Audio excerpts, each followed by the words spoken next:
শুটকি মাছের ভর্তা তো অনেকেই খেয়েছেন, কিন্তু বাঁশপাতা শুটকির ভর্তা কি কখনো খেয়েছেন? আজকে খুব সহজে আমি বানিয়ে দেখাবো আমাদের গ্রামের ঐতিহ্যবাহী মজাদার বাঁশপাতা শুটকির ভর্তা।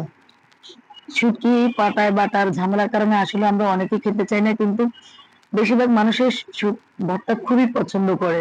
তাই আজকে আশা করি আমার পুরো ভিডিওটা দেখবেন এবং আমার টেকনিকটা যদি আপনারা একটু ফলো করেন, তাহলে অবশ্যই প্রতিদিন আপনারা যদি ভর্তা খেতে চান, যে কোনো ভর্তা সেটাই খেতে পারবেন।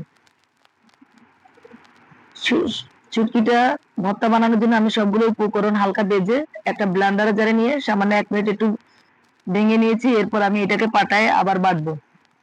পাটায় বেটে আমি ভর্তাটা যখন বানাবো তখন এর স্বাদ এত বেশি হবে যে গরম ভাতের সঙ্গে এই ভর্তা একবার যদি আপনারা খান তাহলে অবশ্যই আপনারা থামতে চাইবেন না, প্রতিদিন বানিয়ে খেতে চাইবেন।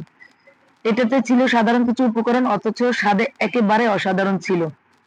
আপনারা কি কখনো বাঁশপাতা শুটকির ভর্তা খেয়েছেন? যদি খেয়ে থাকেন তাহলে অবশ্যই কমেন্টে জানাবেন, আর ভিডিওটা ভালো লাগলে অবশ্যই লাইক কমেন্ট শেয়ার করে পাশে থাকবেন।